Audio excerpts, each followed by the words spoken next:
जमीन के ऊपर वेजिटेरियन वर्सेस जमीन के नीचे नॉन वेजिटेरियन रसोई। मेरी तो जिंदगी बर्बाद हो गई इस घर में शादी करके। इससे अच्छा तो मैं कुंवारे ही ठीक थी। कभी ये बनाओ कभी वो बनाओ। अरे मैं तो परेशान हो गई हूँ। इतना तो किसी होटल का बावर्ची भी परेशान नहीं होता जितना हमारे ससुराल वालों ने हमें करके रख दिया है। इनके वेज और नॉन वेज के चक्कर में तो एक दिन हमारा ही कोरमा बनकर रह जाएगा। ऊपर से सारी की सारी रसोई गंदी पड़ी है, बर्तनों का ढेर जमा हो गया है। मन तो कर रहा है इसी तरह छोड़कर चली जाऊं। इन लोगों को तो बस अपना ही दिखता है, ये नहीं कि इनकी वजह से बहुएं कितनी परेशान होती हैं। किसी को भी हमसे मतलब नहीं है, बस इन्हें तो अपना पेट और मन भरना है। आखिर ऐसा भी क्या हुआ था इन पांचों बहुओं के साथ जो सभी बहुएं इतनी ज्यादा परेशान हो गई थी अपने ससुराल वालों से। परेशान बहू की आज हम इन पांचों की कहानी जानते हैं। तुम लोगों ने कुछ सोचा है कि हम अपनी पहली रसोई की रस्म में क्या बनाएंगे? कुछ नहीं सोचा है। एक काम करते हैं, घर वालों से पूछ लेते हैं कि उन्हें क्या खाना है। पांचों नई नवेली बहुओं की आज पहली रसोई की रस्म होती है, जिसके चलते वो सभी के पास आती है। आज हमारी पहली रसोई की रस्म है तो हम आप लोगों की पसंद का कुछ बनाना चाहते हैं। आप लोगों को खाने में क्या क्या पसंद है? बहू हमारे लिए तो तू जो भी कुछ बनाए वेज बनाना। एक काम कर, ठंड का मौसम है तो तू पालक पनीर और शाही पुलाव बना दे। भाभी मेरे लिए दम आलू और मलाई कोफ्ता। आप लोग क्या खाएंगे? अरे हम तो नॉनवेज खाने वाले लोग हैं, तो तू हमारे लिए कुछ नॉनवेज ही बना लेना। मेरा तो दम बिरयानी खाने का मन कर रहा है। मेरा चिकन कबाब और चिकन कोरमा। अपने ससुराल वालों की फरमाइश को सुनकर पांचों बहुएं रसोई में जाती हैं और वेज नॉनवेज खाने की तैयारी करने लगती हैं। वेज और नॉनवेज खाने में से कितनी अच्छी खुशबू आ रही है ना। आज तो सब उंगलियां चाटते रह जाएंगे। खाना भी लगभग बन ही चुका है। एक काम करते हैं, मैं चटाई बिछाकर खाना लगा देती हूँ। सबके खाने का भी वक्त हो गया है। पांचों बहुएं अपने ससुराल वालों की फरमाइश के मुताबिक वेज और नॉनवेज खाना बनाकर चटाई पर लगा देती हैं। थोड़ी देर में सभी खाना खाने के लिए जैसे ही हॉल में आते हैं। ये क्या है बहू, तुम लोगों ने हमारे वेज खाने के साथ ही नॉनवेज खाना भी बनाकर रख दिया। कहीं ये खाना तुम दोनों ने एक साथ तो नहीं बनाया है? भाभी जब हमने कहा था कि हम लोग वेज खाना खाएंगे तो आपने इस नॉन वेज खाने के साथ हमारा वेज खाना क्यों बनाया? पता है मुझे कितनी भूख लग रही थी, आपने तो मेरी सारी भूख मार दी। फिर शुरू हो गई इनका नॉनवेज खाने को लेकर लड़ाई। अरे ये मुर्गा मर गया है, इसका सालन बन चुका है, तो ये कौन सा उठकर तुम्हारी प्लेट में कुकड़ू करेगा? चुपचाप से बैठकर एक साथ खा लो। भैया आप ही खाइए अपना ये नॉन वेज खाना, हम अपने वेज खाने के साथ ही खुश हैं। और भाभी प्लीज दोबारा जाइए और हमारे लिए वेज खाना बना कर लाइए। और हाँ, सारे बर्तन अच्छे से धोकर किचन साफ करके हमारे लिए वेज खाना बनाना। पांचों बहुओं की दोनों नंद और सास मुंह फुलाकर किचन में जाती हैं। वहीं उनके पति और ससुर बैठकर आराम से अपना नॉनवेज खाना एंजॉय करते हैं।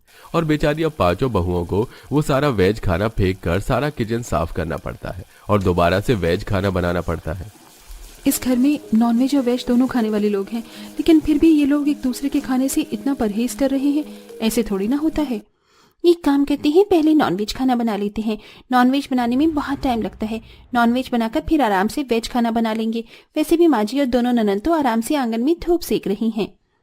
पांचों बहुएं रसोई में सबसे पहले नॉनवेज खाना बनाने लगती हैं कि तभी वहां उसकी नंद आरती आती है और ये सब देख। छी छी, भाभी पिताजी और भैया को समझा समझा कर हम लोग थक गए, लेकिन कम से कम आप तो समझदार हैं। भला नॉनवेज भी कोई बनाने की चीज होती है? और बनाना नहीं था तो पहले वेज बनाती ना, नॉनवेज क्यों बनाया?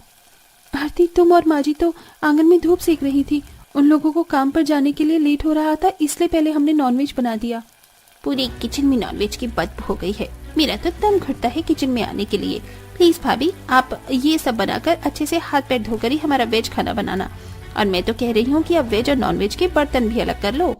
अपनी नंद की बात सुन बेचारी पांचों बहुओं को अब वेज और नॉनवेज खाने के बर्तनों को अलग करना पड़ता है, जिसके चलते अब हर रोज ढेर सारे बर्तन धोने पड़ते थे।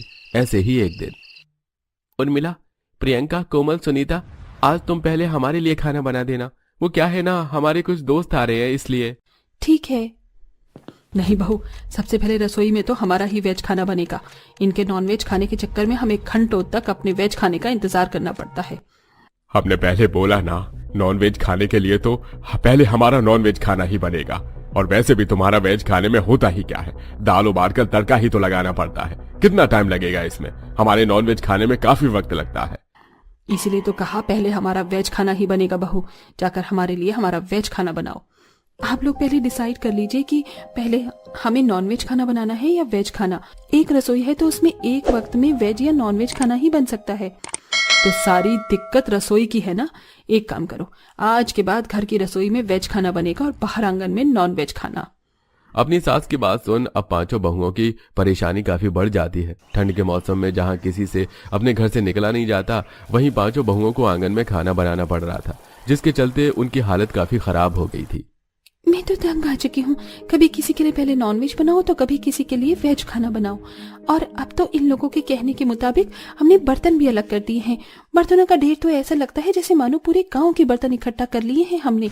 और इतनी कड़कड़ाती सर्दी में तो बाहर आंगन में भी बर्तन नहीं धोए जाते हैं। ऊपर से हमारा एक कमरे और ये एक रसोई का ससुराल है, वरना हम एक और छोटा सा कमरा बनवाकर उसमें रसोई बना लेते हैं तो कितना अच्छा होता। फिर एक रसोई में नॉनवेज और एक रसोई में वेज खाना बनता। कम से कम इन लोगों की लड़ाई से तो छुटकारा मिलता। ऐसे ही समय गुजरता रहता है और पांचों बहुएं हर रोज वेज और नॉनवेज खाने की इस लड़ाई में गेहूं के घुन की तरह पिसती रहती हैं। ऐसे ही एक दिन, अरे उर्मिला, सुबह से देख रही हूँ तुम्हें आंगन में बैठी बैठी फोन चला रही हो। ऐसा क्या देख रही हो फोन में जो आंखें तुम्हारी फोन से टस से मस नहीं हो रही है? देखो, अरे आज मैं कितनी इंटरेस्टिंग वीडियो देख रही हूँ यूट्यूब पर। पहले के जमाने में गांव में जब बार बार लुटेरे आया करते थे तो लोग अपनी सुरक्षा और घर के सामानों को बचाने के लिए जमीनों में गड्ढे करके रहा करते थे, जैसे फिल्मों में दिखाते हैं, अंडरग्राउंड। ये तो काफी अच्छी तरकीब थी लोगों की। पांचों बहुएं इसी बात को लेकर आपस में बात कर रही होती हैं कि तभी अचानक प्रियंका को एक आइडिया आता है। अरे उर्मिला, ये तुम्हारे काफी काम आ सकता है। देखो, अब हमारे ससुराल वालों के पास इतने पैसे तो है नहीं कि हम एक अलग सी छोटी सी रसोई बना सके या बाहर आंगन में खाना बना सके, तो क्यों ना हम भी लोगों की तरह जमीन में इकट्ठा करते हैं और जमीन के नीचे अपनी नॉनवेज वाली और जमीन के ऊपर अपनी वेज वाली रसोई बनाते हैं, जिससे हम में से एक नॉनवेज बनाएगा और एक वेज, और साथ ही साथ घर वालों को भी इससे कोई परेशानी नहीं होगी। अरे हाँ प्रियंका, तुमने तो काफी अच्छा आइडिया दिया है। हम ठंड से भी बच जाएंगे और हमारी मेहनत भी कम लगेगी। पांचों बहुएं फावड़े की मदद से अपने घर के सामने एक बड़ा सा गड्ढा करती हैं और तकरीबन 3 से 4 दिन की मेहनत के बाद वो जमीन के नीचे इतना बड़ा गड्ढा खोद लेती हैं कि अब वो उसमें गैस चूल्हा, खाना बनाने का सामान और बर्तन वगैरह लाकर रख लेती हैं। चलो अब मैं, कोमल और सुनीता जमीन के नीचे अपनी नॉनवेज रसोई की तैयारी करते हैं और तुम दोनों जाकर ऊपर वेजिटेरियन रसोई में खाना बनाओ। पांचों बहुएं जल्दी वेज और नॉनवेज खाना बनाकर सभी को चटाई पर परोसने लगती हैं, जिसे देख, अरे ये क्या बहू, आज तो तुम पांचों ने बड़ा जल्दी इतना सारा खाना बना लिया। कहीं फिर से नॉनवेज और वेज साथ में तो नहीं बनाया? नहीं माँ जी, हमने जमीन के नीचे अब नो वेजिटेरियन खाना बनाने के लिए रसोई बना ली है। अब से जमीन के नीचे नॉनवेज खाना बनेगा और जमीन के ऊपर वेज खाना। आप जल्दी से खाना खा लीजिए वरना सारा खाना ठंडा हो जाएगा। पांचों बहू को ये आइडिया उनके ससुराल वालों को काफी ज्यादा पसंद आता है और अब इसी तरह दोनों बहुएं कम मेहनत और कम समय के साथ वेजिटेरियन और नॉन वेजिटेरियन दोनों खाना बनाती हैं। आज तुम ऊपर जाकर वेजिटेरियन खाना बना लो और मैं यहाँ नीचे नॉन वेजिटेरियन खाना बना लूंगी। कितना अच्छा होगा ना कि हमारी ये परेशानी जल्द से जल्द खत्म हो गई।